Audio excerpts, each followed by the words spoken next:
Welcome to Change Shapers, the podcast where we know that the only certainty is uncertainty. We know everybody hates change, so we're on a mission to inspire people to see change differently. Our guest lineup of thought leaders, innovators and transformation pioneers will guide us through uncertainty and discover new opportunities which arise in these interesting times. Today we're joined by Abid Khan, a singularly driven business leader, people connector and champion for diversity, inclusivity and social justice.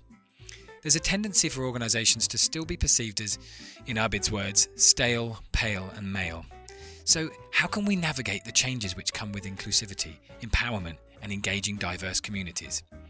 Abid provides insights from his experience as an entrepreneur, being overtaken by Google and launching the nationwide British Asian business community within the Institute of Directors. This candid interview showcases Abid's belief in always finding a way to overcome challenges and achieve greatness. Not alone, but by elevating diverse voices, creating unique experiences, and of course, networking. This week we have a guest with a prestigious career across industry, member organisations, politics and community groups.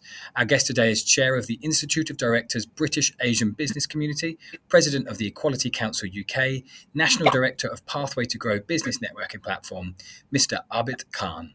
Welcome, Abid. Morning, sir. Thank you. It's really great to have you here, and as I say, it's quite a rap sheet there, you know. So, can you give everyone a little bit of a rundown of, a bit more of who you are, what you do, and how you got started, like building up to the IOD? So, my career mainly is it's about insurance. I've been doing commercial insurance now for the past 23 years. So we insure all properties and businesses and retail, wholesale, and all that kind of stuff. And insurance is a pretty wide umbrella, so it covers across most sectors, in fact, all sectors. And then I do a bit of networking. I started out in 2016 by organising an event called Chutney and Chat, which really took off, which we didn't expect it to do. It took off really, really well. And I soon realised that the best way to grow is collective growth. And since then, I've just been striving to kind of create and build business communities. From there, I've sat on various boards on the NSPCC, on the Coventry Carers Trust, which led to me joining the Equality Council as a board member. And then I became president. And then I joined the IOD as a member in 2018.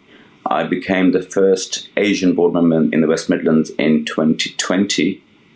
And then in 2022, I said, well, we need to have an Asian representation, because I was feeling that there was a slight lack of Asian representation. Mm-hmm. So that's me in a nutshell.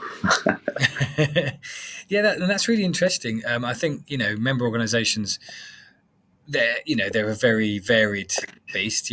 There's all different types, consumer, business to business, all the different umbrella organisations. But I think inclusivity is quite, and you touched on something quite interesting there. 2022 is the first time that's really raised. And can you kind of go into a bit more of like, what does inclusivity in member organisations look like in 2024? And how are you and people like you driving shifts? I think we live in a world where we like to use the buzzwords about inclusivity and diversity, but I don't really think it's put into practice. And many organisations like to think that they're doing something, but they don't really have the expertise. I mean, it took an outsider like me to come in and look at the demographic of the IOD and say, well, Asian businesses represent 74 billion towards the economy. That's a huge amount. And within the Asian businesses, whether they be from a Pakistani background or an Indian background, a South Asian background, our businesses are phenomenal. But I just lacked to see the representation. And in all fairness, it's not a fault of the organisations. I think sometimes the Asian business community themselves are a bit reluctant to kind of join. It's like, for example, when I first joined, I was thinking that the IOD is all high and mighty, but I'm one of them people who do like to challenge the rhetoric, and I thought, I wonder what happens if I put my hand into the burning fire, and it worked out really well. So the minute we put an Asian face at the front of the Asian of the IOD British Asian group, we found that a lot more Asians, because they could resonate and they could associate, they started coming forward, because then that kind of put some curiosity into them, that what's this all about? And I think it's having the right people for the right job. And I think that's very important. You can't get a non-Asian to be running or preaching about an Asian group. It's just not going to work. There's cultural challenges. There's cultural mindsets. There's all sorts of things which need to be represented thoroughly. Definitely, but it sounds like they were quite receptive to it when you did raise it. Absolutely. I mean, I wanted to hold the first Eid dinner before the group was set up in 2021, and out of the 20,000 membership of the INOD, I was struggling to find Muslims to come to any dinner. And I said, well, this is a huge problem. And again, it was no fault of the IOD. They couldn't understand why the membership was as such as well. And that's when I proposed the idea of setting up the British Asian Business Group. And the minute it went live, absolutely, I've had inquiries from all over the country, from businesses from all sector, directors of all backgrounds, all sides of turnovers, all kinds of businesses. It's been absolutely great, and they are actually thankful now. That thank you for opening the door for us to come and have some learning, because it's a great organisation. It's about professional development. It's about learning. It's about creating better directors, and it's a learning that I think everybody who's in business does need. Yeah, well, and member organisations kind of live and die on their members. So opening the door to a new kind of a whole new section of membership. Yes, absolutely.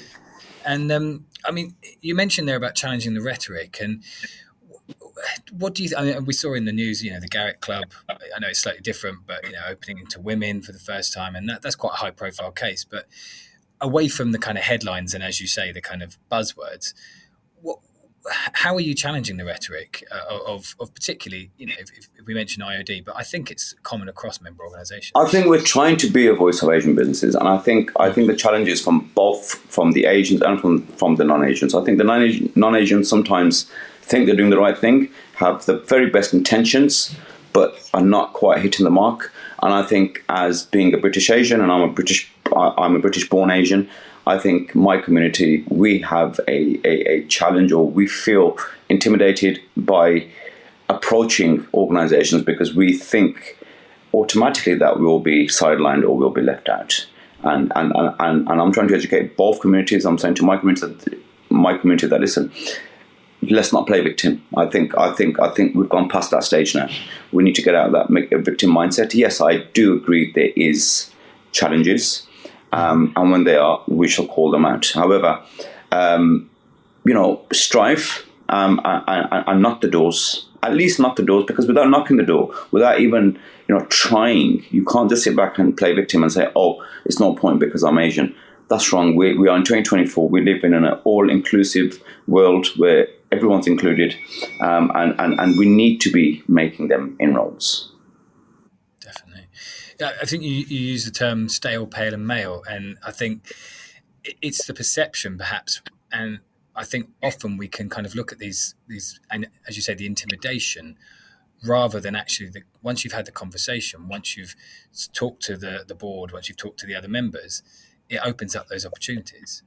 Would you agree there? And I mean, you speak about my background. I've been fortunate where I've sat on a lot of boards and I've met a lot of people. And the one learning that I've had, and I've met some incredible people, is that a few non-Asians have said to me, "Well, Abid, the problem is we don't know how to engage with the Asian community, and we're afraid of saying the wrong thing." And that really, really, it struck the chord where I thought, what, actually this is right. If we haven't had the conversations, if we haven't educated people on how to engage with us, and that this is okay to say and this is not okay to say, how can we expect them to kind of invite us? Because I can appreciate it for non-Asians, they're petrified of saying the wrong thing or offending somebody. And I'm here to say, well, it's not that bad. We just need to have a conversation. At the end of the day, we're all human, and the colour of our skin or our ethnic background should not make a difference. We are UK citizens. We're running our businesses within the UK. So for me, that was a great learning. And I went to an event once, and I must confess, I went to an event, and I don't feel uncomfortable in any room. But this particular event, I felt really uncomfortable. I was the only brown person in the room, and you can imagine. Honestly, I was, and this is not long ago. This was about 4 or 5 years ago, and I walked in and I thought, oh my God, where am I? And then I'm put onto a table of 10, and there's veterans there. There's what we would call the old school white people, and I'm thinking, oh my God, how am I going to get through this event? And honestly, I started striking a conversation with the chap on my left and the chap on my right. And within 10 minutes, we were best friends. We're still in contact today. But it was them two that actually opened up my eyes as to where we were going wrong. And we were going wrong somewhere. And that's what I'm trying to change. And I'm forever banging the drum to my own community as well, that it's time to stop playing victim. It's time to ask the question, knock the door, and if the response is not what we expect it to be, it's not always about the colour of our skin, maybe some merit. Okay. But yeah, that's where I am. Yeah. No, it's really interesting. I think, if you look at your career from, the IAD, Pathway to Grow, Equality Council, all of the, boards that you've sat on, you're an expert in connecting people. And you mentioned there about being comfortable in pretty much any room. How can you and member organisations ensure you're engaging with the right stakeholders? You mentioned the two people you sat next to, but to ensure that you're actually creating the real impact, because so often I think, especially at networking events, you can end up talking to someone for half the evening, and then are you actually making the right connections, making the right impact? I think particularly with networking events, I think it's always a positive. I think it's very important to remember we learn from everybody. From some we learn how to, and from some we learn how not to. And I think both the learnings are as important as each other. No conversation in a networking event is of waste. Like you say, if you've spoken to someone for half an hour and nothing has come of it, you've still learned from that conversation. And that individual may not be your client, or you may not be their client. But if you've built a relationship with them, they will certainly go back and talk to their network base about you, and you will also go away and talk to your network base about them. So it's not always the immediate transaction or the immediate business. It's about networking events are about helping other people and building an ambassador network for you. Me as a business, I do no digital marketing. I don't pay no SEO. I haven't got fortunes to be marketing, but it's all through word of mouth. A lot of blood, sweat and tears, don't get me wrong. We spend a lot of time in networking events are hard, and running them are very hard, but the outcomes of them are fantastic, because not only do you gain customers, but you gain clients, you gain friends, and you gain industry knowledge, or knowledge that makes you a better version of you. Absolutely. Yeah. And I think, well, if we kind of go back into member organisations there, of not just about networking and marketing, as you say, but engagement. And I think that's one of the words we hear the most around member organisations. How do you engage your members, your stakeholders? And you touched earlier a little bit on your experience that you use, something like Chutney and Chat or the Eid event that you created. How can member organisations learn from innovations like that, where you're I think it's about having the right people on your boards, on your leadership teams. I think that's where a lot of organisations are going wrong, and I'm looking into at the moment the Asian representation within boardrooms. Again, we talk about it. We say, we are inclusive, but we're not. And I think we need to have a real good hard look at that, because like the IOD. And I'm not saying that I'm the reason that things have happened, but because they kind of accepted my view and worked with me, they've seen a massive positive impact. Now, I look around me at other organisations, and again, it's you see a non-Asian trying to run an Asian agenda, or you see the wrong people that are trying to put out a message which isn't going to work. So I think it's about looking at your leadership teams, looking at your boards, looking at your top team, and have you got the right people in there? If they're all male, pale, and stale, they're going to have a very similar mindset. Yeah. And there's going to be nothing different in their board meetings. So they're going to believe that everything that they're doing is right. So, it's about having that diversity in the boardroom, representation from females, from Asians, from all ethnicities, all backgrounds, and people from all walks of life in their business journey as well. Because sometimes a startup business owner can give you so much insight, which a seasoned business owner may be missing out on because they're so comfortable in what they're doing. Yeah. And what I do find at networking events, particularly, is when the seasoned business owner meets the fresh, 1-year-old business, they have so much to learn off each other because the new businesses are just fresh. They've got ideas, they've got spark, and they're hungry. A lot of it is emotionally driven, not always, business driven. A lot of it is emotionally driven. But there's some great ideas there, and the seasoned business owner can just come in and just identify the emotional side of it and try to help them. So it's a win-win for both. It's a win-win for the new startup, and it's also a win-win for the seasoned business owner. And do you see like one or the other? You mentioned emotion there, but do you see younger startups being more risk taking in across the board, or would you see the ones with more money, as in the seasoned businesses, to be able to take more risks? I think they're both the same. I'm 23 years in business, so whether you regard me as an old business person or a new one, in my day and age, there was no TikTok, there was no Instagram, there was no Facebook, there wasn't digital marketing. I think the Yahoo chat rooms were just about up and running when I started business. And in this day and age, you have TikTok, you have so much information available in your palm. So I think a lot of the seasoned business owners, if I can just give that example, are a bit reluctant to come onto social media, are a bit shy. And the young ones are saying, well, listen, mate, you're missing a trick here. TikTok's amazing.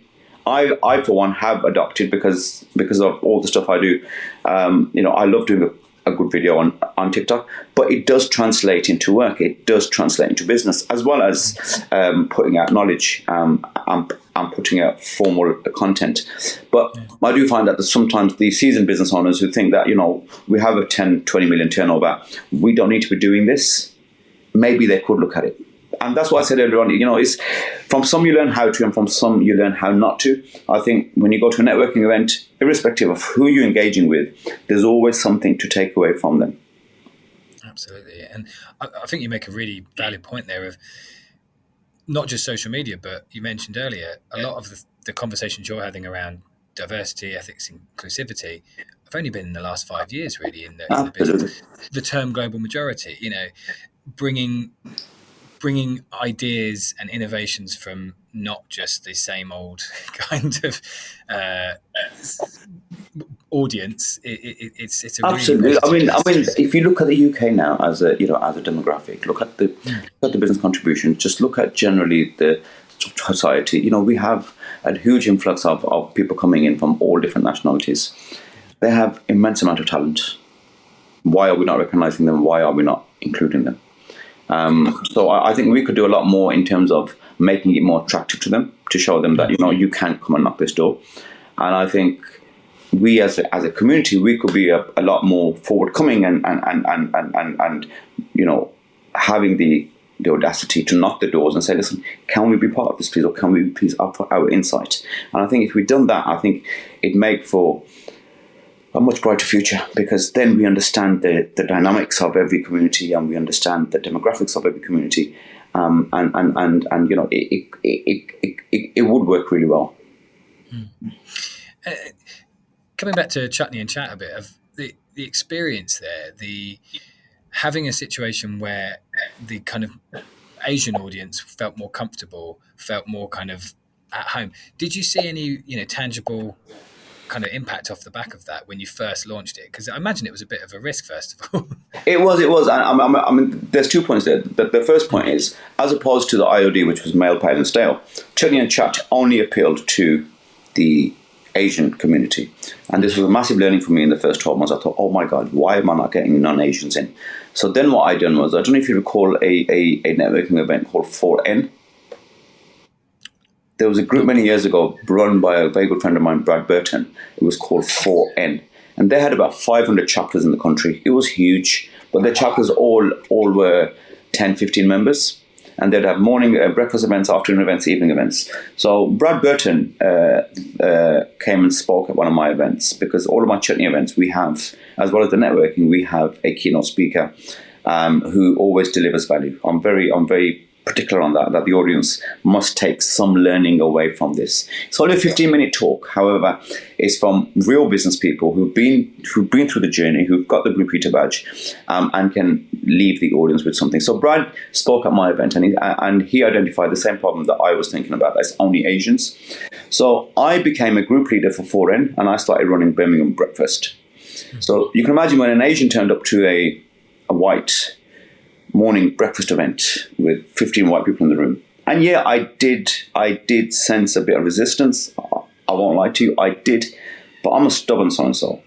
And I engaged with them. And you know what? I started inviting them to Chutney and vice versa. So our Chutney lot started going to the 4Ns, which for them was amazing because they'd never seen Asians in their group. Because you can imagine if you've got a networking event of 12, 15 people, it's a very small clique. Yeah.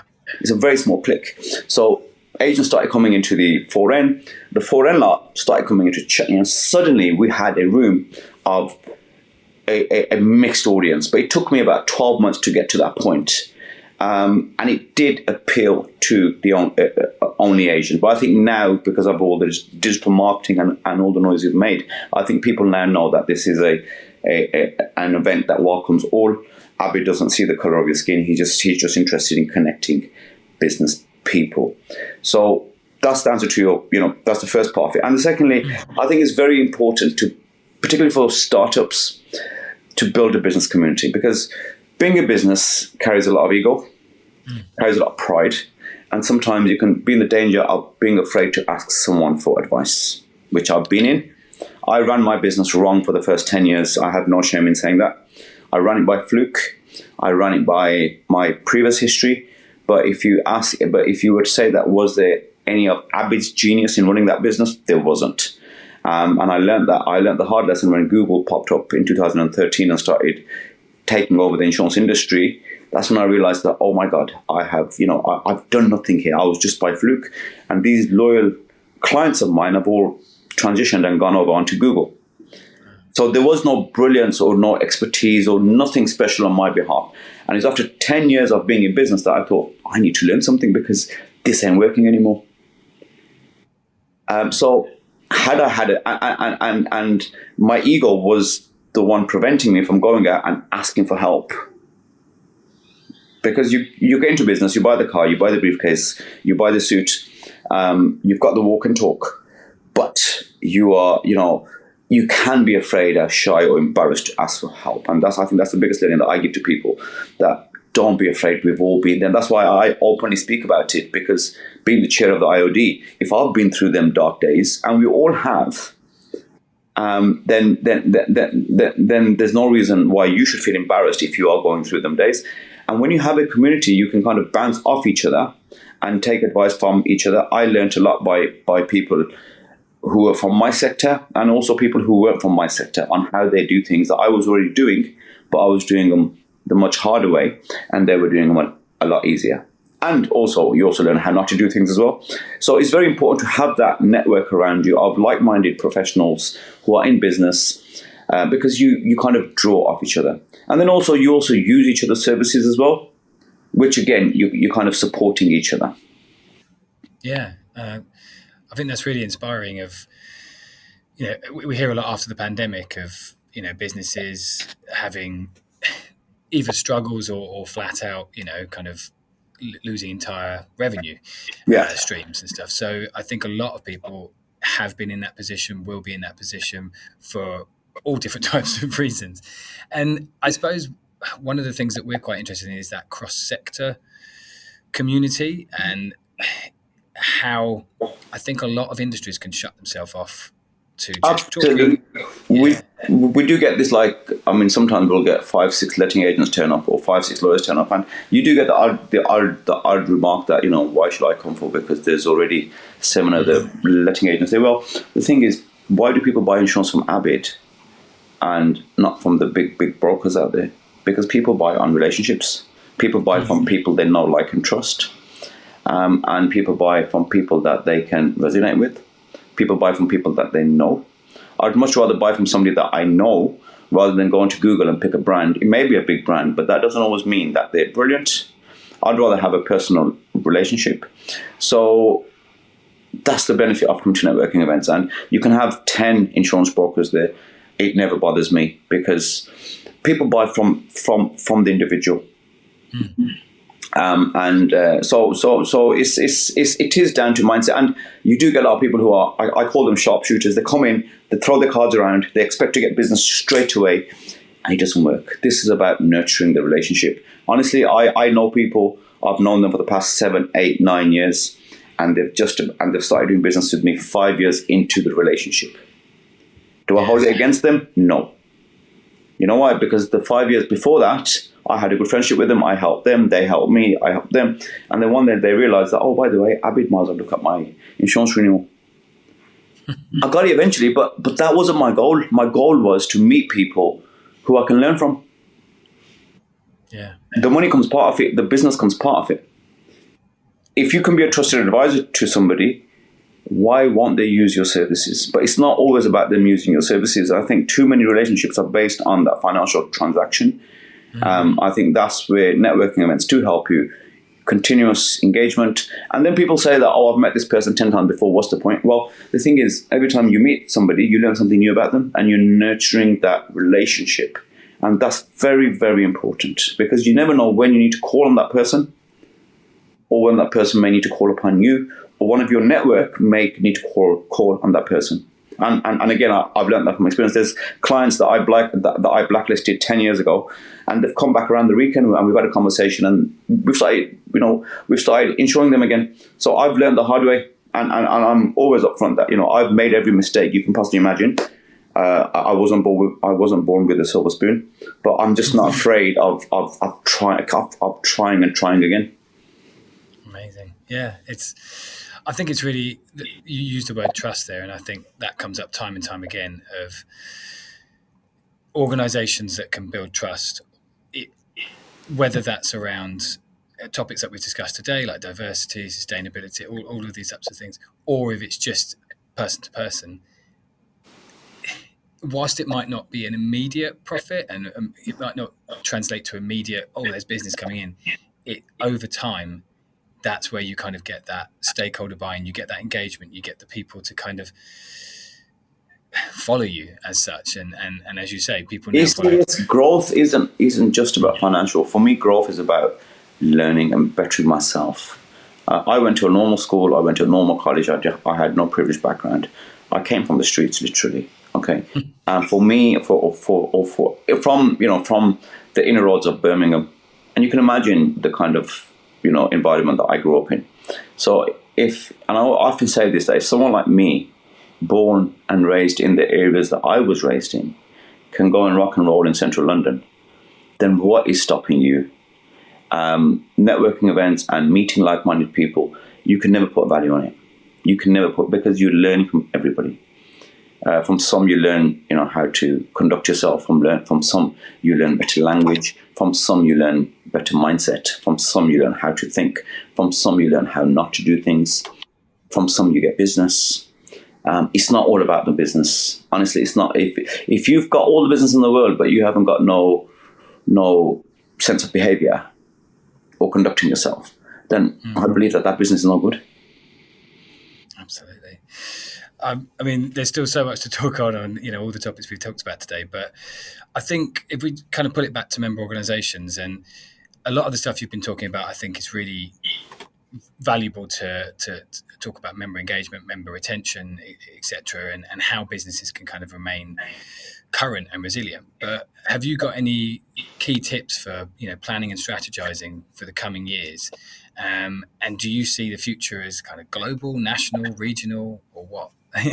Well, I mean, I think it's very important to keep ahead of the curve. I think it's very important to keep I think a lot of organisations are too stringent in their ways. I think a bit of flexibility is required, and adaptability, and the ability to be able to pivot. I mean, when COVID came, the businesses that pivoted survived. The businesses that didn't pivot didn't survive. And I think with the future, with the way things are going right now, every organisation, particularly membership organisations, need to be adaptable, need to be able to see what's coming, and need to be ready for it in advance. And the only way they're going to do that is by having the right leadership teams, by having the right insights, not being too stuck in their ways, not being too stringent, not being it's my way or the highway, but being open to adaptability, being open to change.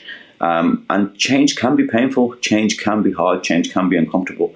But if we want to grow, and we want to cater to everybody, then I think it's essential.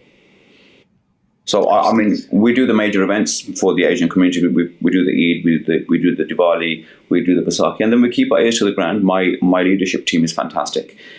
We keep our ears to the ground. If there's anything upcoming or anything we should be doing, we'll have a discussion about it and we'll launch it.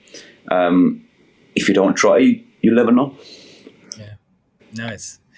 Absolutely. And just on the national, global, regional question, do you see, we've got these global member organisations that perhaps have clients and members across different countries, different borders. Do you see there as a benefit to still doing regional things like you've absolutely? There's an appetite for all. There's players who want to play on the international scene, and there's players who are comfortable playing in the regional and local scene. Member organisations need to be open to all. You can't force someone to be an international player if they haven't got the appetite for it. I mean, some people have the credentials for it, but they just haven't got the mindset for it. They're happy with what they've got.